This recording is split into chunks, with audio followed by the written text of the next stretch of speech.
Hi everyone, today we'll cover the top 50 questions to the rise of nationalism in Europe. इस video में हम MCQs, association reason based questions, image based questions and PYQs भी cover करेंगे. Now, before starting with the questions, I'll say आप एक notebook and pen के साथ बैठे और जो भी आप अपने सारे आंसर उसमें नोट डाउन करते जाएं, जो भी करेक्ट आंसर है उसके लिए +1 एंड रॉन्ग के लिए 0 दे and in the end you need to comment down your marks out of 50. Also it is very important कि जो भी क्वेश्चंस आपके गलत होते हैं या आपको बहुत डिफिकल्ट लगते हैं तो आप उनका स्क्रीनशॉट ले लीजिए और एक डॉक्यूमेंट या एक सेपरेट नोटबुक में नोट डाउन कर लें उसे, जो आप अपने एग्जाम से पहले रिवाइज कर सकें. Now moving on to the questions. The question number one is Napoleon in the given picture is depicted as a postman. What do each letter falling from his back represent? The options are number of wars he fought, letters he posted to the monarchs, territories lost by him, and areas conquered by him. Obviously, letters he posted to the monarchs तो represent नहीं होगा क्योंकि ये बहुत ज़्यादा ही कुछ भी ऐसे इमेज बेस्ड क्वेश्चन जहाँ पे इन्फ्रेंस रिक्वायर्ड है वहाँ पे कुछ इतना स्ट्रेट फॉरवर्ड गिवन होना तो वो मोस्ट लाइकली आपका नहीं होगा ऑप्शन. तो इसका आंसर है टेरिटरीज लॉस्ट बाय, क्योंकि जो ये इन लेटर्स पे जो नेम्स गिवन है ना ये उन टेरिटरीज के हैं जो उसने अपने 1813 के वॉर के बाद उसने लूज किए थे. ये पिक्चर भी आपकी एनसीईआरटी से ही गिवन है and I will show you ये लाइन यहाँ पे एग्जैक्टली सेम मेंशन्ड है. तो ये जो सैम्पल पिछले ईयर के सैम्पल पेपर में क्वेश्चन आया है तो जो भी क्वेश्चन होते हैं ना इमेज बेस्ड क्वेश्चन ये यूजुअली उसके जो बॉक्स है या जो लाइंस गिवन है बिलो दैट पिक्चर उसमें से ही आएंगे. Okay. Now moving to question number 2, which of the following symbol does a broken chain stand for? Again, it's a question from your last year's sample paper. Now the options are freedom, strength, willingness to make peace or heroism. The correct answer is A, freedom. यहाँ पे symbols का given है आपको मैं आपको highlight भी वो कर देती हूँ. यहाँ पे एग्जैक्ट आपके एनसीईआरटी की लाइंस है तो फिर एनसीईआरटी से बाहर नहीं आता है यूजुअली, तो आपको एनसीईआरटी को थरली रिवाइज करना है. Here you can see it is written that ideals were represented by specific objects और symbols. As you see liberty, जो कि liberty and freedom mean the same thing, they were shown as red cap और the broken chain. Justice was shown by a blindfolded woman carrying a pair of wing scales. Now, question number 3 is which one of the following regions became a part of unified Italy in 1866? ये आपके previous year board का question है CBSE 2025 का. इसमें आपका answer ये कुछ लोगों को ट्रिकी लग सकता है क्योंकि एक इमेज बेस्ड क्वेश्चन है. तो इसका करेक्ट आंसर है वेनेटिया. वेनेटिया कैसे? ये जो आपकी इमेजेस अगेन आपकी बुक में ही मेंशन्ड है. आप देखोगे इसमें बिफोर यूनिफिकेशन का मैप गिवन है आपको एंड आपको आफ्टर यूनिफिकेशन का मैप गिवन है यहाँ पे, राइट. तो यहाँ पर देख सकते हो आप, और इसमें ईयर्स मेंशन है कि कब वो यूनिफाई हुए. इटली हमें पता है एक पैचवर्क था of various regions, was scattered and was a patchwork of various regions. तो इनको यूनिफाई जब किया गया था तो सब अलग अलग ईयर्स में यूनिफाई हुए. तो वेनेटिया जो था 1866 में होता. अभी सेम अगर क्वेश्चन वेनेटिया का नहीं तो आपका सिसिली का आ सकता है. सिसिली 1860 में हुआ था. तो आपको ये रीजन्स जो है उसको रिमेंबर करना पड़ेगा. Now, moving on to the next question. Question number 4.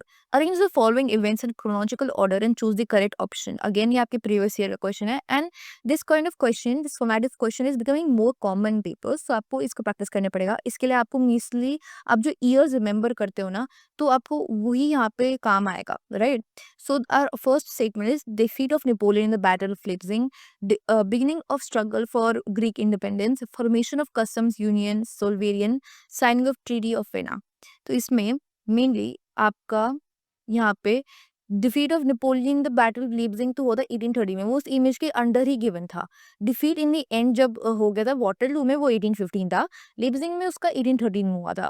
Struggle for Greek independence given है आपकी बुक में 1824. Customs union was found in 1834 and treaty of Veena was in 1815. अभी जो प्रीवियस ईयर का क्वेश्चन है जो कि मुझे सीबीएसई की साइट से मिला, I think the options are wrong here and it sometimes happen, क्योंकि इसका करेक्ट ऑर्डर हम इस हिसाब से देखेंगे तो पहले तो आपका वन आएगा obviously defeat of Napoleon, then fourth and then your second and then your third, right? So ये आपका correct order होना चाहिए. Moving on to question number 5. In reference to Germania allegory, the olive branch around the world symbolizes which one of the following? Again ये symbol का question है जो कि आपके previous year question में से आया है. इसमें हम देख सकते हैं ऑप्शन है being freed, heroism and strength, willingness to make peace और beginning of a new era. Germania एक बेसिकली एक फीमेल एलेगरी थी, फीमेल पर्सोनिफिकेशन थी ऑफ जर्मनी, राइट. तो उसमें willingness to make peace is the correct answer. यहाँ पे मैं आपको बताया था ये एक टेबल है मीनिंग्स ऑफ द सिंबल्स का, ये बहुत इंपॉर्टेंट है. Broken chains being freed, again हमने ये पहले क्वेश्चन देख लिया है. Breast plate with the eagle, symbol of German strength, German empire which is strength. और क्राउन ऑफ ओक लीज, यहाँ पे जो बात हुई है दैट इज हीरोइज्म। यहाँ पे हमने ऑलिव ब्रांच की बात करी, वो है willingness to make peace. Sword is readiness to fight, obviously sword तो रेडीनेस टू फाइट ही होगा। Black, red and golden gold tricolour, ये बेसिकली आप अभी भी देखोगे तो जो जर्मनी का फ्लैग है उसमें यही कलर्स यूज होते हैं। और ये लिबरल नेशनलिस्ट ने फ्लैग करा था इंट्रोड्यूस 1848 में, right. Rays of this rising sun is beginning of a new era, okay. So ये इंपॉर्टेंट है, आपको ये रिमेंबर करना चाहिए। ना अगेन मैंने आपको बताया था ये क्रोनोलॉजिकल ऑर्डर वाले क्वेश्चंस बहुत कॉमन है पेपर में, पिछले साल से देखे जा रहे हैं।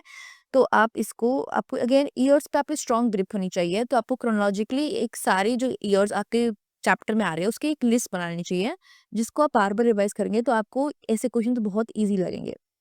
नाउ अगेन इसमें हमारे पास अलग अलग इवेंट्स हैं। The treaty of vena, the beginning of Napoleonic Wars, the proclamation of Prussian King William I as German Emperor, proclamation of Victor Emmanuel II as the King of Italy। तो इन सब के years हम देखें तो again हमारा जो कि treaty of vena था वो 1415 में हुआ था, 1814 या 15 में हुआ था, बट जो हम उस समय में वो चल रहा था उसको 1814 to 15 भी आपकी बुक में लिखा है। नाउ आपका जो बिगिनिंग ऑफ नेपोलियनिक वॉर्स थी वो 1797 से शुरू हो गई थी। William I became the king of Germany in 1871 and Victor Emmanuel II became the king of Italy in 1861। तो इस ऑर्डर में हम इसको अरेंज करें तो second would be the first one है, second one, fourth and then third, right. Moving on to the next question. Read the following facts related to Napoleonic Code carefully and choose the correct option। इसमें कौन से Napoleonic Code के बारे में, जिसको हम civil code भी कहते थे, are true। Abolition of privileges based on earth, that is true, right. तो फर्स्ट ऑप्शन तो हमारा ट्रू है, तो फर्स्ट हमारा सब में नहीं है। सेकंड में फर्स्ट नहीं इंक्लूड हो रहा, तो सेकंड ऑप्शन तो बी ऑप्शन तो नहीं हो सकता, right. Now establishing equality before law, that is also true. Securing property rights, that is true. imposing manorial dues on the peasants, this is not true। उसने abolish किए थे manorial dues peasants पे, ना कि impose किए थे। so right correct option is A, right, A होगा। यहाँ पे आपका सारा नेपोलियनिक कोड आपका एक लॉन्ग क्वेश्चन के हिसाब से भी, 5 मार्क का क्वेश्चन के हिसाब से भी इंपॉर्टेंट है। तो सिविल कोड जो कि 1804 में आया था उसके फीचर्स यहाँ पे गिवन है। He did away with all privileges on the base of birth, ensured equality before law, secured right to property. ये सब उसके फीचर्स हैं जो कि आपको याद करने हैं। 3 मार्कर में भी बहुत बारी क्वेश्चन आ जाता है। Also Napoleon simplified the administrative division, abolished the feudal system and freed peasants from serfdom and minority। Serfdom was kind of slavery only, okay? And then guild restrictions were also removed, transportation and communication systems were improved, and also businessmen and small scale producers of goods began to realize the uniform law, standardized weights and measures। तो ये चीजें भी उसी ने introduce की थी यहाँ पे नेपोलियन ने। क्या क्या? Standardised weights and measures, common national currency and uniform laws. Arrange the following regions of Italy in the order of inclusion in the unified Italy। ये अगेन जो मैं आपको इमेज बताई थी उसी में से ये क्वेश्चन आया गया है। तो वेंटिया हमने देखा 1866 में हुआ था, सेवोय सार्डिनिया हमारा हुआ था 1858 में, एंड देन हमारा सिसिली होता है 1860 में। तो ये रीजन्स आपको याद होने चाहिए, इस इमेज से भी क्वेश्चन आ सकते हैं, okay. So if you have to match them, अगर इनको ऑर्डर में करना है तो हमारा फर्स्ट हुआ, second, then third and then one. Now, choose the correct option from the following regarding 19th century liberalism। Monarchy, social hierarchy and property must be maintain. ये तो कंजर्वेटिज्म का थॉट था, बल्कि लिबरलिज्म इसके अगेंस्ट था monarchy and social hierarchy के। Liberalism क्या होता है? Liberalism is freedom after all, right. तो मोनार्की और सोशल हायरार्की तो बिल्कुल नहीं चाहेगा। Then the abolition of state imposed restrictions on the movement of goods and capital, that is right। They would not want any restrictions। Obviously restrictions और freedom complete opposite है, तो this is true। Then आपको एक option सही भी लगे ना तभी मैं आपको कहूँगी आप बाकी ऑप्शंस भी देख लो, लेकिन कभी कभार some option is a better fit for the as an answer, right? Criticize the glorification of reason and size, that is a feature of romanticism, not of liberalism। Again, D, not tolerating dissent from or imposing censorship, वो impose कोई censorship करेंगे, imposing censorship was again a feature of conservatism। So the answer is B, the abolition of state imposed restrictions on the movement of goods and capital। देखिए liberalism का मतलब ही freedom है, तो obviously वो चाहेगा कि रिस्ट्रिक्शंस ना हो, okay. Now moving on to the next question. So the next question is, from which of the following countries Giuseppe Garibaldi belonged to? Austria, B Italy, C Greece, D Spain. ये आपके 2 साल पहले का question है, 2024 का question. The right answer is Italy. ये पूरा box given है जिसपे गिरिबाल्डी के बारे में, वो एक इंपॉर्टेंट फ्रीडम फाइटर थे इटालियन, और ये इमेज भी गिवन है, तो इस पे बेस भी क्वेश्चन आपका आ सकता है। Question number 11 is, the two statements are given below. There are assertion and reason. Read both the statements and choose the correct answer. The assertion is, the most serious source of nationalist tension in Europe after 1871 was Balkan. This is true. ये आपके line जो है exactly आपके NCERT में given है. Reason is, a large part of the Balkan was under the control of Ottoman Empire. This is not direct reason, जो assertion को ये reason नहीं justify कर रहा है. So I think इसमें answer हम करेंगे B. Both A and R are true, but R is not the correct explanation of A. Right? So ये again the same आपकी line यहाँ से दी गई. After 1871 was an area called Balkan. Arrange the following events in chronological order and choose the correct option from the following. Treaty of Constantinople, defeat of Napoleon, unification of Italy, unification of Germany. तो इन सब के लिए again आपको years remember करने पड़ेंगे, memorise करने पड़ेंगे। तो आपके ट्रीटी ऑफ कंस्टेंटिनोपल था 1832 में, आपका डिफीट ऑफ नेपोलियन था 1850 में, unification of Italy was in 1861 and unification of Germany was in 1871। तो सबसे आपका आंसर हो जाए second, first, third and fourth. Okay, now, moving on to the next question. The German philosopher Johann Gottfried belonged to which one of the following schools of thought? He was a romanticist. Okay? तो ये again आपको memorise करना पड़ेगा। उन्होंने ये वो dance बोलकर वो चेस का आइडिया दिया था, राइट? तो other romantics such as German philosopher Johann Gottfried Herder. तो जर्मन उनकी नेशनैलिटी भी पूछ सकते हैं और वो कौन से आइडियोलॉजी से बिलोंग करते थे वो भी पूछा जा सकता है।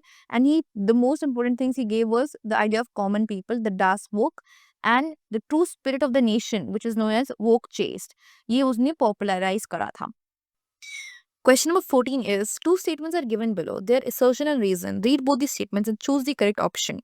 The assertion is, the Act of Union 1707 between England and Scotland resulted in the formation of United Kingdom of Great Britain. This is true. Next, the reason is, England wanted to impose its influence on Scotland. This is also true.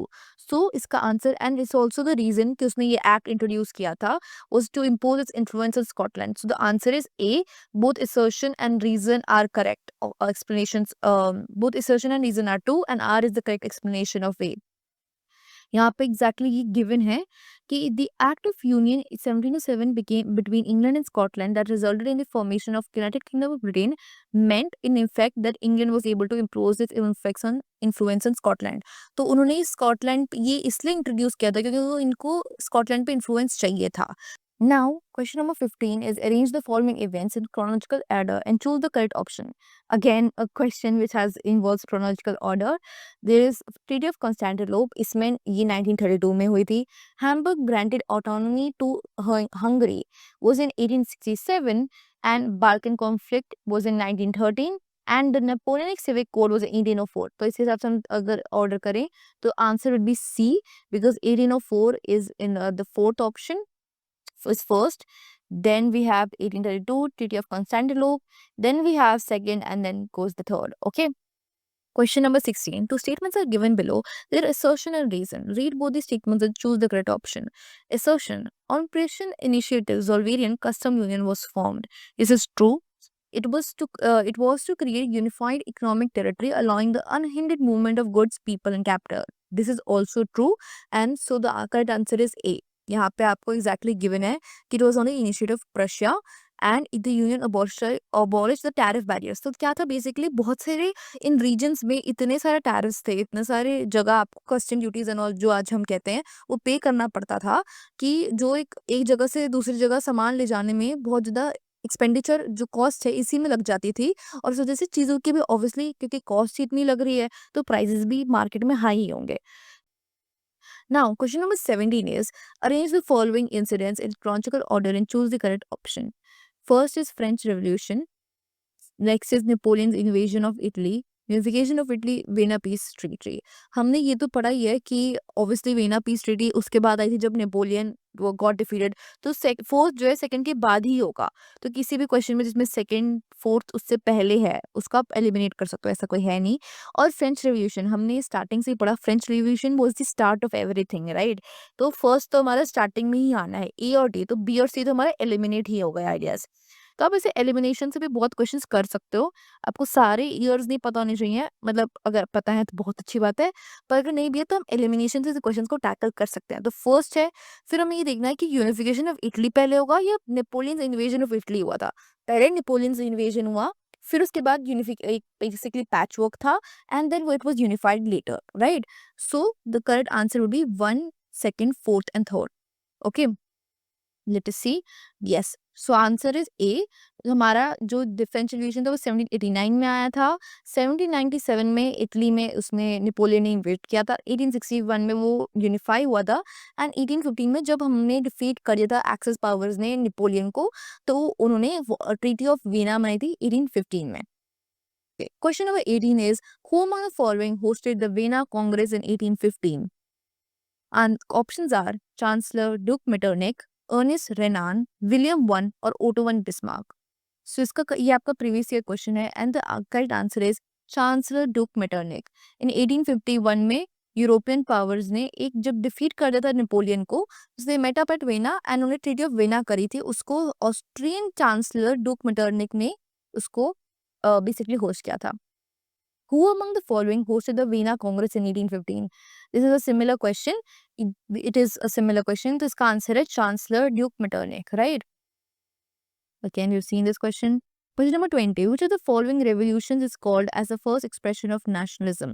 ये आपकी मतलब chapter के first almost lines में से एक है। After that painting की जो एक्सप्लेनेशन है, ये सीबीएसई 2020 में आ रखा है। इसका करेक्ट आंसर है फ्रेंच रेवोल्यूशन। इसमें से अब बाकी रेवोल्यूशन तो हमने डिस्कस करी भी नहीं है, काइंड ऑफ लिबरल्स का डिस्कस किया है, बट फ्रेंच रेवोल्यूशन के बाद ही आता है वो, राइट।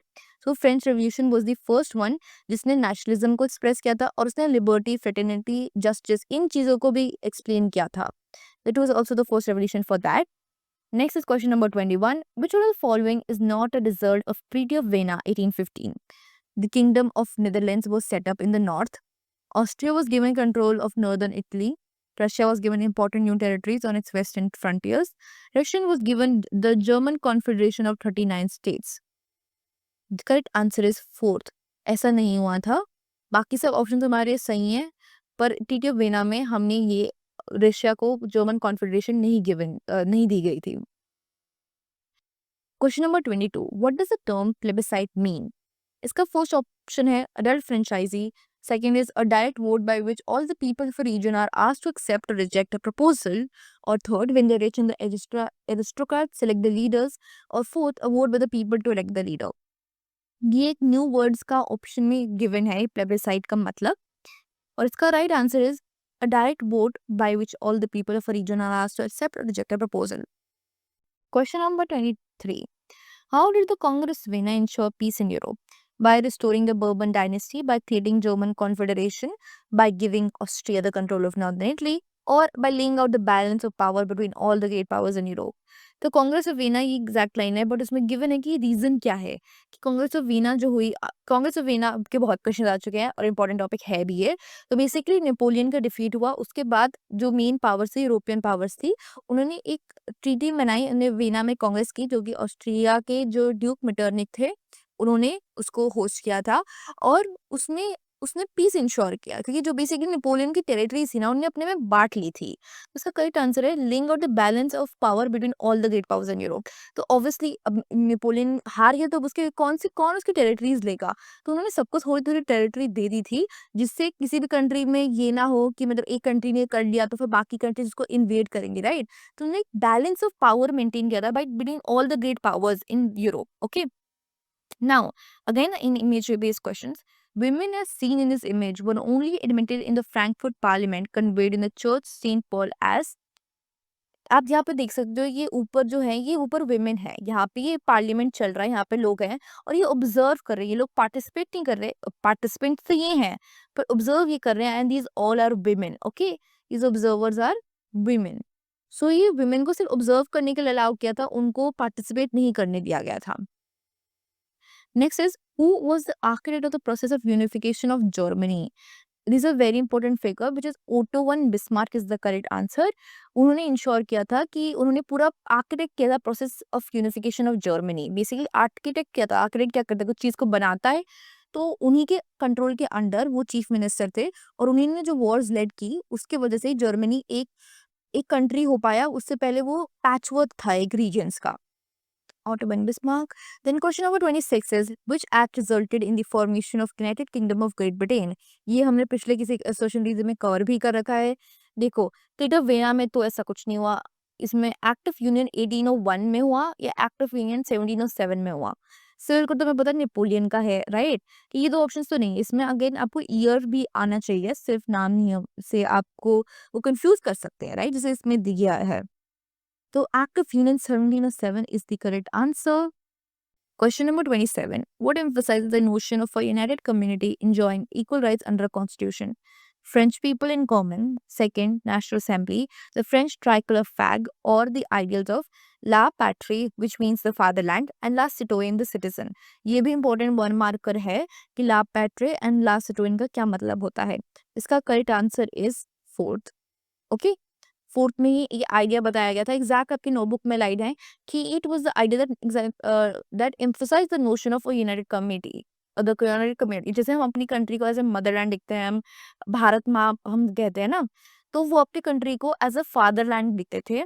और जो सिटीजन ऑफ फादरलैंड का एक काइंड ऑफ एक रिलेशनशिप बताया गया था कि हम यहाँ के सिटीजन हैं और ये जो कंट्री है हमारी फादरलैंड है।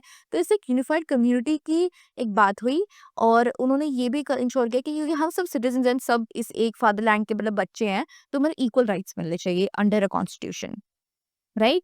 सो ये फ्रेंच रेवोल्यूशन में बहुत इंपॉर्टेंट एक प्रैक्टिस थी यूनाइटेड कम्युनिटी बनाने के लिए।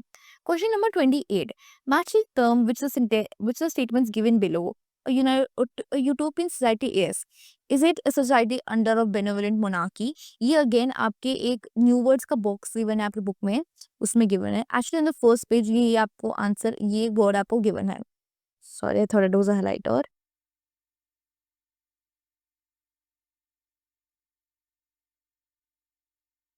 एक यूटोपियन सोसाइटी का आपको पहले ही पेज पे गिवन है। A society under the benevolent monarchy, no. A society that is unlikely to ever exist, मतलब यूटोपियन सोसाइटी का मतलब क्या होता है, ये उसका मतलब ही पूछ रहा है एक तरीके से। बस आपको स्टेटमेंट्स दे दिए हैं जिससे आपको थोड़ा और कंफ्यूज फील हो, बट इसमें इसका क्लियर मतलब आपकी बुक में एग्जैक्ट गिवन है कि इट इज अ सोसाइटी जो एग्जिस्ट नहीं कर सकती। ये किस कॉन्टेक्स्ट में हम बात कर रहे हैं, जो कि पेंटिंग गिवन थी और फ्रेडरिक सोरो, जो आपकी फर्स्ट पेंटिंग फर्स्ट इमेज है, उसमें एक यूटोपियन सोसाइटी की बात की जहाँ पे नेशन स्टेट्स होंगी, राइट? मोनार्कीज आप खत्म हो जाएंगी, बल्कि एक नेशन का नेशनलिज्म की जहाँ पे पहली बात करी गई है, एक नेशन स्टेट्स की बात करी गई है। वो ऐसी सोसाइटी बिलीव करी जाती थी कि ये तो एग्जिस्ट कर ही नहीं सकते, इसलिए उसको यूटोपियन सोसाइटी बोलते थे, राइट? तो इसका करेक्ट आंसर है सेकेंड। तो D is the correct answer for this. Sorry, D, यहाँ पे डी होगा। ओके, ये मैं आपको बोलती हूँ न्यू वर्ड्स का बॉक्स गिवन है। एक तो एब्सोल्यूटिस्ट का मीनिंग गिवन है, दूसरा आपका यूटोपियन का गिवन है, जो एग्जैक्टली इस ऑप्शन में दिया गया था। Now Now, question number 29 is which of the following is not correct about the dream of worldwide democratic and social republics? ये वो पेंटिंग है जो कि बेसिकली आपके फ्रेडरिक सोरो ने बनाई थी एंड आपके बुक के फर्स्ट पेज पे गिवन है, एक्चुअली चैप्टर के फर्स्ट पेज पे गिवन है। तो इसमें हम first of all first statement is it shows the people of Europe and America men and women of all ages and social classes marching in long train. This is true क्योंकि उसमें हम men and women of all age and all social class में जैसे कि हम unities दिखा रहे हैं लोगों की, कि सारे लोग क्या चाहे गरीब हो चाहे अमीर हो किसी भी एज का हो, मेन हो या वुमेन हो, वो सब के सब एक लॉन्ग ट्रेन में है, वो एक साथ है, यूनाइटेड है। Second, liberty as a female figure bears the torch of enlightenment and the charter of rights of man. This is also true. Liberty को यूजुअली उस फ्रेंच रिवॉल्यूशन के दौरान एक फीमेल फिगर की तरह शो किया जाता था, राइट? तो ये भी ट्रू है। Then third, in the foreground of the image lie the established remains of the symbols of absolutist institutions. The absolutist institutions वो इंस्टीट्यूशंस होते थे जो हमने यहाँ पे भी डिस्कस किया पहले। वो वो इंस्टीट्यूशंस होते थे जिसमें गवर्नमेंट और system had no restraints in the power exercise, मतलब उनके ऊपर कोई कंट्रोल करने वाला नहीं था, वो जो चाहे अपने अपने हिसाब से वो एक रूल चला सकते थे, राइट। जैसे हमारे में डेमोक्रेसी है, तो जो हमारे इलेक्टेड लीडर्स हैं वो हमारे को काइंड ऑफ आंसरेबल है एंड अकाउंटेबल है पीपल को।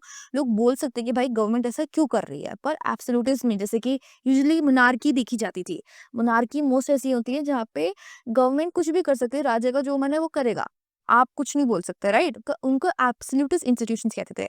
जो ये पेंटिंग थी उसमें उसके आप एस्टैब्लिश्ड रिमेन्स तो नहीं थे, वो उसके अगेंस्ट थी। The third is incorrect, okay. People offer homage to statues liberty as they pass by it, this is also true. So B जो है हमारा third part is basically incorrect. यहाँ पे उस फ्रेडरिक सोरो की पेंटिंग की पूरी एक्सप्लेनेशन गिवन है। यहाँ पे आप देख सकते हो, in the on the earth in the foreground of the image lie the shattered remains of the symbols of absolutist institutions. तो इमेज में शैटर्ड रिमेन्स से यहाँ पे एस्टैब्लिश्ड रिमेन्स लिखा था। तो बहुत बड़ी आपको स्टेटमेंट्स गिवन होंगे, उसमें एक वर्ड चेंज होगा, ठीक है। जैसे यहाँ पे एस्टैब्लिश्ड की जगह हम यहाँ पे सेम वर्ड रखते हैं कि हमारा शैटर्ड है, पर डेमोक्रेटिक इंस्टीट्यूशंस होता है यहाँ पे, ओके। ऐसे भी तब भी ये फॉल्स ही होता।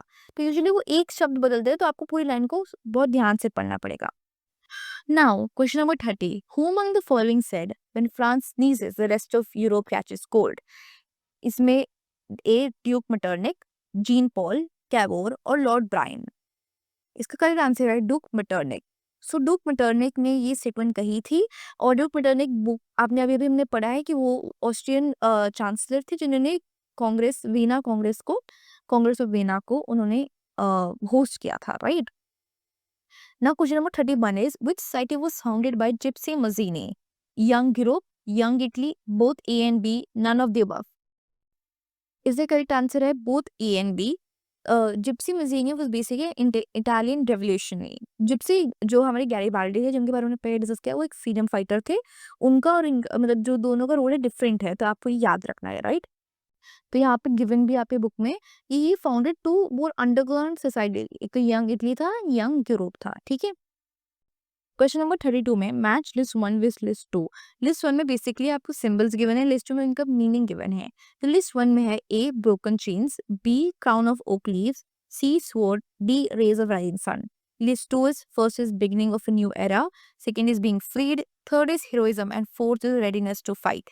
तो रेडीनेस टू फाइट तो हमारे को सिंपली पता है स्वॉर्ड ही होगी रेडीनेस टू फाइट के लिए। तो सी का तो 4 है और एक ही ऑप्शन है जिसमें सी का 4 है, तो ये आपके लिए बहुत सिंपल बन जाता है।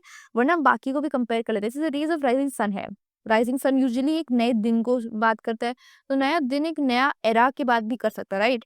तो हमारा डी का मोस्ट लाइकली 1 है। अगेन हम चेक कर लेंगे, डी का 1 है।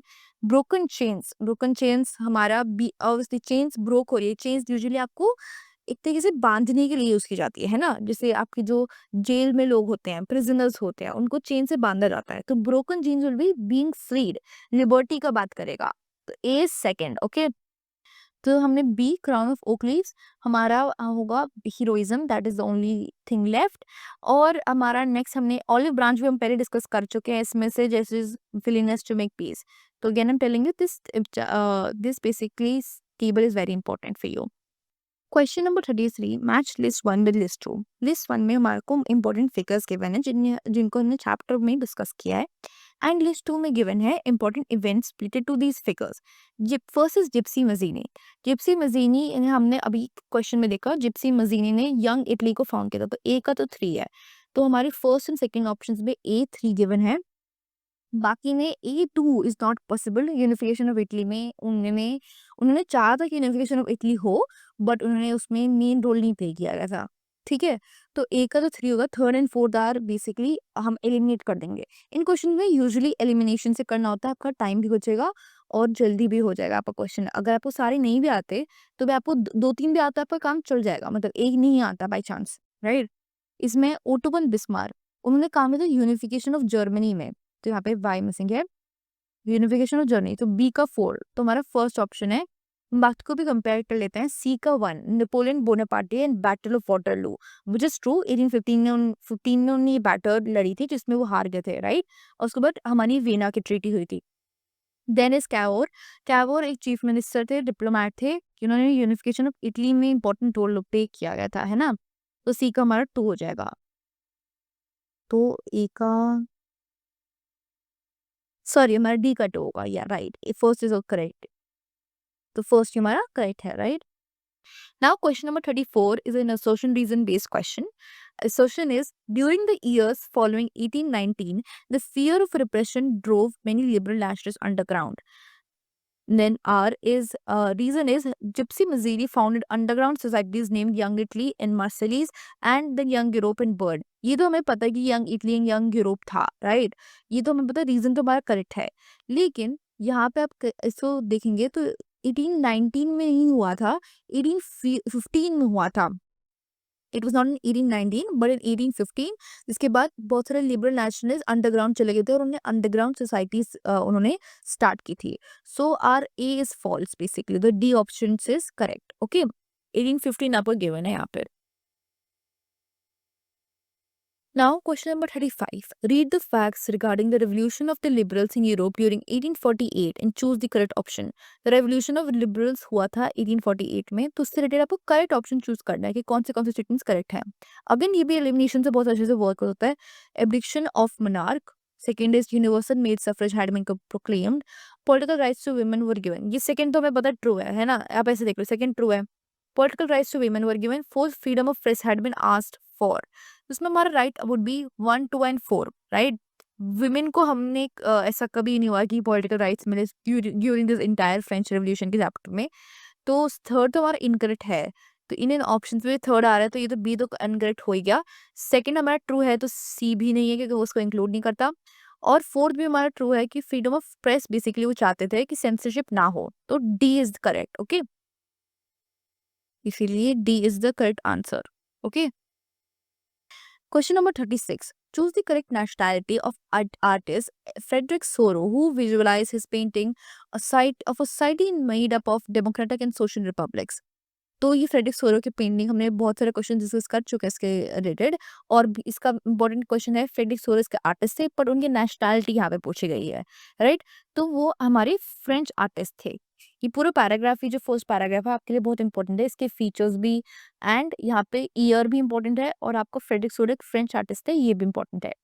Now moving on to the next question, what does nationalism which emerged as a force in late 19th century mean? तो हम नेशनलिज्म के बारे में पूरा चैप्टर पढ़ लिया, लेकिन उसका मतलब क्या है। Your options are A. Strong devotion for one's country without appreciation for other nations. B. Strong devotion for one's country and in its history and culture. Strong love for one's own country and hatred for others. D. Equally strong devotion for all the countries of the world. तो obviously हमारे nationalism में हम devotion की बात करते हैं और हम अपनी कंट्री से बात करते हैं, राइट। तो यहाँ पे डी तो करेक्ट नहीं है, पर कहीं भी ये मेंशन नहीं है कि हेट्रेड होना चाहिए।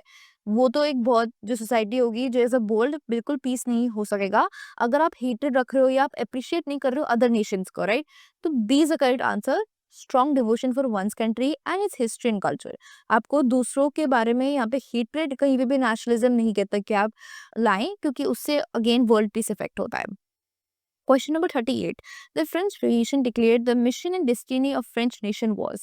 तो फ्रेंच रिवोल्यूशनरीज ने बेसिकली डिक्लेयर किया था कि फ्रेंच का क्या काम है, कि फ्रेंच नेशन का काम क्या है कि वो क्या करे, कॉन्कर करे, to conquer the people of Europe, to liberate the people of Europe from despotism, to strengthen absolute monarchies in all the countries of Europe, to propagate the ideas of liberty, equality and fraternity in every part of the world.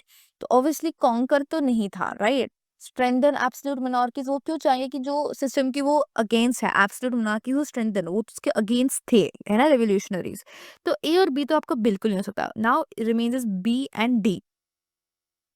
क्या करेंगे, liberate the people from despotism और would they propagate this ideas. तो ये थोड़ा confusing है, पर आपके book में एग्जैक्टली गिवन है बी, कि लिबरेट करेंगे इनको डिस्पोटिज्म से। ओके, नाउ इसमें डिस्पोटिज्म का एग्जैक्टली मतलब क्या होता है, उसका मतलब होता है एब्सोल्यूट पावर, है ना। जो हमने एब्सोल्यूटिस्ट नेशंस देखा उसी का एक तरीके से एक वर्ड है, सिनोनिम है, कि डिस्पोटिज्म का भी वही मतलब होता है जब एब्सोल्यूट पावर हो, कि वहां पे पावर पे कोई रिस्ट्रिक्शन नहीं, कोई कंस्ट्रेंट नहीं है।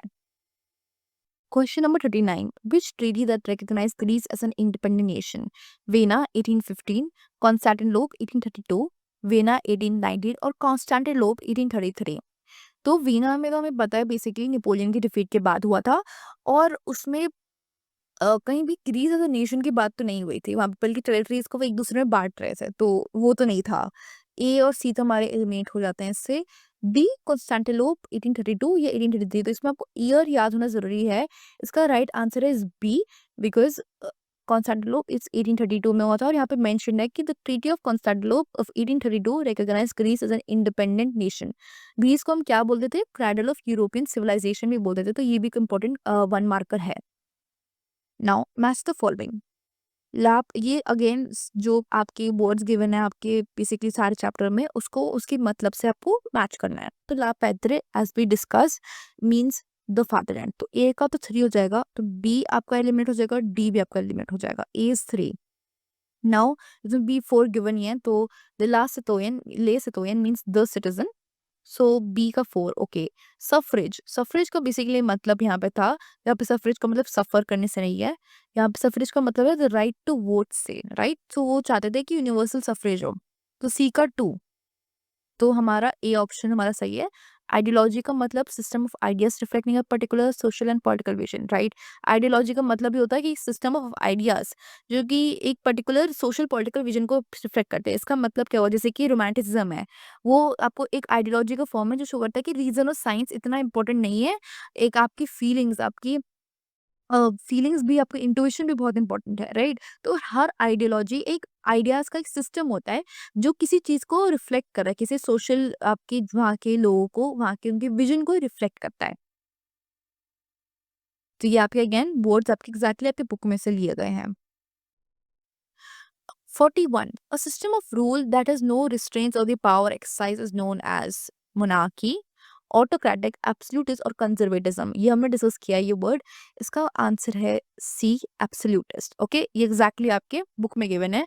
In history the term refers to form of monarchical government. अब आप बोलोगे यहाँ पे मोनार्की भी ऑप्शन में है, हमारा यहाँ पे मोनार्की भी ऑप्शन में है और एब्सोल्यूटिस्ट भी ऑप्शन में है, तो इसका करेक्ट आंसर, क्योंकि उसकी डेफिनेशन एग्जैक्टली गिवन है, तो इसका आंसर एब्सोल्यूटिस्ट ही माना ज्यादा जाएगा। It is a better pick. Okay, question number 42, in visual representation who wears a crown of oak leaves. तो ये इमेज जो है, विजुअल रिप्रेजेंटेशन जो है, ओक लीव्स किसने पहने, जैसे आप देख रहे हो ना, एक क्राउन है। मिरियन हमें पता है फ्रेंच, जो फ्रेंच बेसिकली कंट्री को पर्सोनिफाइड हमें शो किया है as in the form of Marianne, और जर्मनी हमने जर्मेनिया के फॉर्म में शो किया है। तो उसका करेक्ट आंसर है जर्मेनिया, राइट। तो जर्मेनिया यहाँ पे wears the crown of oak leaves and it stands for heroism, ठीक है। तो ये आपका मतलब भी पूछा जा सकता है। Germania became the allegory of German nation. In visual representations, Germania wears a crown of oak leaves, as the German oak stands for heroism. तो who was the artist that painted Germania? ये भी again इस image पे question आ सकता है। इसमें देखो बहुत सारे जो हमारे सिंबल्स हैं वो भी है, जैसे स्वॉर्ड है, ऑलिव ब्रांच है, ओक लीव्स है, ये 3 कलर्स हैं, ये ब्रेस्ट प्लेट है जिसको हमने डिस्कस कर लिया, ये ब्रोकन चेन्स गिवन है। तो ये इंपॉर्टेंट, बेसिकली एक इंपॉर्टेंट इमेज है और इसके सिंबल से क्वेश्चन आ सकते हैं, और हमने डिस्कस कर भी लिया ऑलरेडी। पर इसके आर्टिस्ट कौन थे? इसके आर्टिस्ट थे बी, फिलिप वीट। तो ये आप इसकी पेंटिंग के गिवन अंडर गिवन है, और उन्होंने 1848 में बनाई थी, तो आप ये भी ईयर भी याद कर सकते हो। And it was hung from the ceiling of church of Saint Paul from Frankfurt parliament. तो हमने फ्रैंकफर्ट पार्लियामेंट जहाँ पे वीमेन ऑब्जर्वर्स की तरह थी, हमने वो डिस्कस किया है ना, उसमें आप देखोगे उस इमेज में आपकी बुक में, तो ये आपको पीछे दिखेगी कि ये एज अ हैंग करी गई है वहां पे Germania. Okay, question number 44, among which classes did the idea of national unity following the abolition of aristocratic privileges gain probability? तो aristocratic privileges थे बेसिकली हमारे एरिस्टोक्रेट्स को जो प्रिविलेज मिलते थे, जिनको राइट्स, जो उनको बेटरमेंट, बाकी लोगों से उनको बेटर सिचुएशन में रखा जाता था, राइट। उनको राइट्स मिलते थे, प्रिविलेजेस मिलते थे जो कि लोअर क्लास लोगों को नहीं मिल पाते थे। तो ऐसे कौन से क्लास थी, क्लास का बेसिकली यहाँ पे मतलब आपके स्कूल वाली क्लास नहीं हुआ। अगेन क्लास आपके सोशल इकोनॉमिक क्लासेस होती हैं एक सोसाइटी में। रिच होता है वो एक क्लास है, मिडिल क्लास एक क्लास है, पुअर एक क्लास है। तो यहाँ पे हम कौन सी क्लास के अंडर नेशनल यूनिटी के पहले आइडियाज आए? एरिस्टोक्रेट्स में तो उनके तो प्रिविलेज गए, वो क्या करेंगे? पीजेंट्स क्या है या लिबरल मिडिल क्लास क्या है? तो C is the correct answer. Liberal middle class के में सबसे पहले उनके अंदर ये आइडिया डिस्कस होने लगा कि हमें नेशनल यूनिटी को हमारे को प्रमोट करना चाहिए। Liberal middle class. Question number 45, which of the following is the map most likely about? ये मैप आप देखोगे, इसमें यहाँ पे ब्रिटिश नेशन दिखाया गया है, राइट। और यहाँ पे ये आप देखोगे ये बेसिकली ब्रिटिशर्स को शो किया गया है यहाँ पे, और ये पूरा वर्ल्ड का मैप है। Different kinds of people who are found in Britain, sea routes from only Britain to different parts of the world, celebrating the British rule over different parts of the world, or people of different countries moving to Britain to lead a better life? इसका correct answer है सी। ठीक है, ये map again मैं आपको बोले images के जो नीचे गिवन है लाइन वो बहुत इंपॉर्टेंट है। यहाँ पे डायरेक्टली गिवन है map celebrating the British empire. Basically इसमें शो किया गया है कि ब्रिटिश ने कितने सारे पार्ट्स को कॉन्कर कर लिया था, राइट। जिसे आप देख सकते हो यहाँ पे हमारे वर्ल्ड है, वर्ल्ड के ऊपर ये हमारा किसी ने इंग्लैंड का मैप लेकर ये बैठे हैं, राइट। ये बेसिकली शो करता है कि जो ब्रिटेन है वर्ल्ड को डोमिनेट कर रहा है। यहाँ पे आप देखोगे जो एलिफेंट है या ये जो इंडिया के सिंबल्स हैं और बाकी कंट्रीज के सिंबल्स हैं जिसपे जो हमारे ब्रिटिशर्स थे उनका कंट्रोल था उस समय में। Now in this आप देखोगे टॉप पे angels wings which are shown carrying the banner of freedom, and in the foreground it is written Britannia, the symbol of British nation। जहाँ पे ये ब्रिटेनिया है जो कि सिंबल है ऑफ ब्रिटिश नेशन का, and is triumphantly sitting over the globe. मैंने जैसे आपको बताया ये ब्रिटेनिया जो बैठा है British nation, basically symbol of British nation over the world, over the globe, उसके डोमिनेंस को शो करता है। The colonies are represented through the images of tigers, elephants, forest and primitive people. Primitive उनको बोला जाता था जो एडवांस नहीं है। तो ब्रिटिश का ये बिलीफ था कि जो बाकी कंट्रीज हैं हम एडवांस है, बाकी कंट्रीज प्रिमिटिव हैं। तो उनको शो किया गया है कॉलोनीज के लोगों को through these primitive people, through the elephants, the tigers. Okay. And the domination of the world is shown as the basis of Britain's national pride. तो कहते हैं कि हमारे को नेशनल प्राइड क्यों होना चाहिए। ब्रिटेन में वो अपनी कंट्री में नेशनल प्राइड लाना चाहते थे कि आप ब्रिटेन के बाद अब एक ब्रिटिश होने के लिए आप क्यों आप प्राउड फील करोगे क्योंकि आप वर्ल्ड को डोमिनेट करते हो। So that was their belief. Moving on, question number 46 is which among the following best signifies the idea of liberal nationalism of 19th century Europe? Was there emphasis on social justice? There was state-planned socio-economic system, freedom of individual and equality before law, supremacy of state-oriented nationalism. तो social justice की भी हाँ बात करी गई थी, पर best signify की बात करी गई। तो कुछ ऑप्शन आपको लग सकते हैं कि अच्छा ये दो ऑप्शंस हो रहे हैं, पर यहाँ पे बेस्ट सिग्निफाई कौन करता है वो आपको देखना है। सोशल इकोनॉमिक सिस्टम स्टेट ने प्लान किया है वो तो हमारा नहीं, यहाँ पे बिल्कुल ही इनकरेक्ट है, राइट। ये तो बिल्कुल इनकरेक्ट हो गया। Freedom of individual and equality before the law, this can be true. लेकिन लिबरल नेशनलिज्म की बात कर रहे हैं, बेसिकली ऐसा नेशनलिज्म जहाँ पे लिबर्टी, लोगों की फ्रीडम को इंपॉर्टेंस दी जाती है। तो C can be an can be the answer. Social justice पे भी एम्फोसिस था। और supremacy of state oriented nationalism, यहाँ पे स्टेट ओरिएंटेड नेशनलिज्म की बात हो रही है, लिबरल नेशनलिज्म की बात हो रही है, तो डी भी नहीं है। हमारा करेक्ट आंसर है सी। ये आपके डायरेक्टली गिवन है आपके यहाँ पे कि for the new middle class liberalism stood for freedom of individual and equality before the law. This is the right answer. Okay, now again an assertion reason based question number 47, conservatives believe that established traditional institutions of state and society should be preserved।